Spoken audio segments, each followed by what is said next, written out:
السلام علیکم دوستو، آج کی کہانی کا نام ہے سنگ دل۔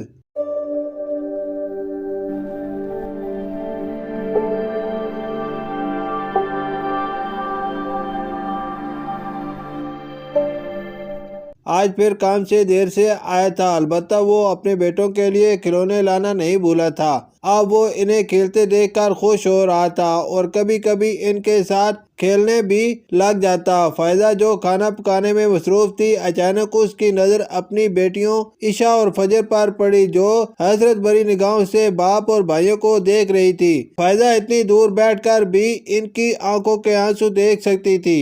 فائزہ کے دل میں یوسف کے لیے ناراضگی کے جذبات ابھرے۔ وہ جلدی جلدی کام ختم کر کے یوسف کے پاس آ گئی اور پوچھنے لگی، عشاء اور فجر کے لیے کیا لائے ہو؟ یوسف نے حیرانی سے فائزہ کی طرف دیکھا اور کہنے لگا، میں ان کے لیے کیا لاتا؟ راستے میں مجھے نہال اور بلال کے لیے کھلونے نظر آئے تو ان کے لیے میں نے خرید لیے۔ یہ سن کر فائزہ کو بہت غصہ آیا اور ان دونوں کی لڑائی ہو گئی۔ ہر دفعہ یوں ہی ہوتا، یوسف نہال اور بلال کے لیے ضرور کچھ نہ کچھ لاتا، مگر بیٹیوں کے لیے شاذ و نادر ہی کبھی کوئی چیز لاتا تھا۔ فائزہ کو اب یقین ہوتا جا رہا تھا کہ یوسف بیٹیوں کی نسبت بیٹوں سے زیادہ پیار کرتا ہے اور عشاء اور فجر باپ کے پیار کو ترستی ہیں۔ یہ سوچ فائزہ کے دل و دماغ پر اس طرح حاوی ہوئی کہ اس کے دل میں نہال اور بلال کے لیے شدید نفرت پیدا ہونے لگی۔ وہ بلال اور نہال سے نفرت کا اظہار کرنے لگی تھی، لیکن یوسف کی وجہ سے چپ ہو جاتی۔ یوسف فائزہ کے اس رویے سے سخت پریشان تھا۔ اس کو سمجھ نہ آتی فائزہ بچوں کے ساتھ کیوں ایسے پیش آتی ہے۔ فائزہ کے دل میں خیال آیا، اگر نہال اور بلال نہ ہوتے تو یوسف اپنی ساری توجہ محبت عشاء اور فجر کی طرف دے گا۔ اب وہ ہر وقت یہی سوچتی رہتی اور ہر کام غیر دماغی سے سر انجام دیتی۔ فائزہ کی مسلسل غیر دماغی کی وجہ سے یوسف نے اس سے بات کی کہ کیا مسئلہ ہے جس کی وجہ سے وہ پریشان ہے۔ ہر دفعہ بات ٹال دیتی۔ ایک دن یوسف کام سے گھر واپس آیا تو اسے گھر کی فضا میں عجیب وحشت محسوس ہوئی۔ اس کی دنیا لٹ چکی تھی۔ وہ صبح صحیح سلامت نہال کو چھوڑ کر گیا تھا اور اب شہر میں وہ مردہ حالت میں پڑا تھا۔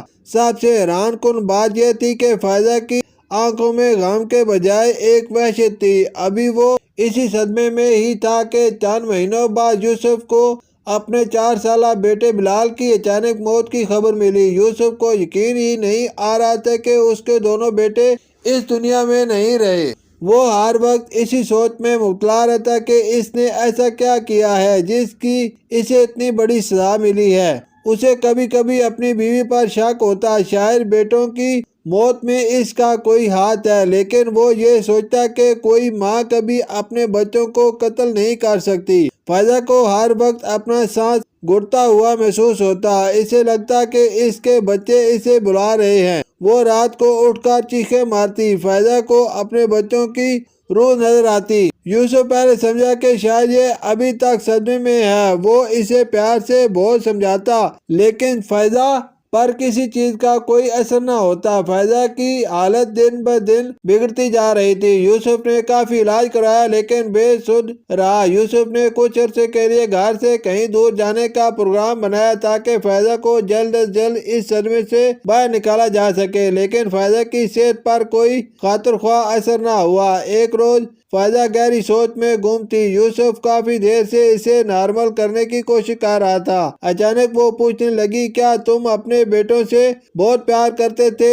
ہاں، میں اپنے بچوں سے بہت پیار کرتا ہوں، مگر تم یہ کیوں پوچھ رہی ہو؟ اگر تمہیں پتہ چلے کہ تمہارے بچوں کو کسی نے قتل کیا ہے تو تم کیا کرو گے؟ میں 1 منٹ بھی نہیں سوچوں گا اور ویسے ہی اس کا قتل کروں گا جیسے اس نے میرے بچوں کا کیا ہے۔ اس روز کے بعد فائزہ مزید ذہنی دباؤ کا شکار ہو گئی۔ اب وہ ہذیانی کیفیت میں اپنے بیٹوں کو یاد کرتے ہوئے ایسی باتیں کرتی جن سے یوسف کے دل میں پھر شک پیدا ہونے لگا۔ ایک دن یوسف معمول سے جلدی گھر آ گیا۔ فائزہ ایک اونچے ٹیلے پر بیٹھی ادھر ادھر دیکھ رہی تھی کہ اچانک اس کی نظر عشاء اور فجر پر پڑی جو اپنے باپ کے ساتھ کھیلنے میں مصروف تھی۔ یہ دیکھ کر فائزہ کو خوشی محسوس ہوئی، ساتھ ہی ساتھ اسے اپنے بیٹوں کی شدید کمی بھی محسوس ہوئی۔ اسے ہر جگہ نہال اور بلال کی آوازیں اور شعلے نظر آنے لگے۔ اسے اپنا دماغ پھٹتا ہوا محسوس ہوا، اس کا سانس بند ہونے لگا۔ یوسف کی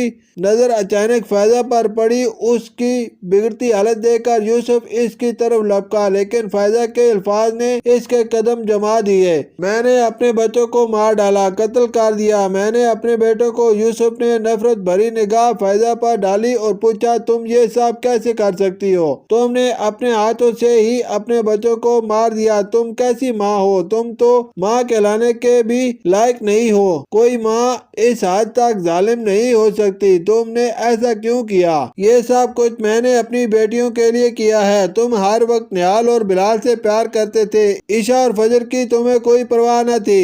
یہ سن کر یوسف مزید آگ بگولا ہو گیا۔ جیسے میرے لیے نہال اور بلال تھے ویسے ہی عشاء اور فجر تھی۔ فرق میں نے نہیں کیا، فرق تمہاری سوچ میں تھا۔ تم ایک نفسیاتی مریضہ بن چکی ہو۔ میں اور میری بیٹیاں اب مزید تمہارے ساتھ نہیں رہ سکتی۔ آج تم نے اپنے بیٹوں کو اپنی بیٹیوں کے لیے مار دیا ہے، کل تم اپنی بیٹیوں کو کسی اور کے لیے مار دو گی۔ میں اور فجر و عشاء کو لے کر ہمیشہ کے لیے تمہاری زندگی سے دور چلا جاؤں گا، اور اب تمہاری سزا کا فیصلہ عدالت کرے گی۔ وہ فائزہ کو روتی چیختی چھوڑ کر بچوں کے ساتھ چلا گیا۔ شکریہ۔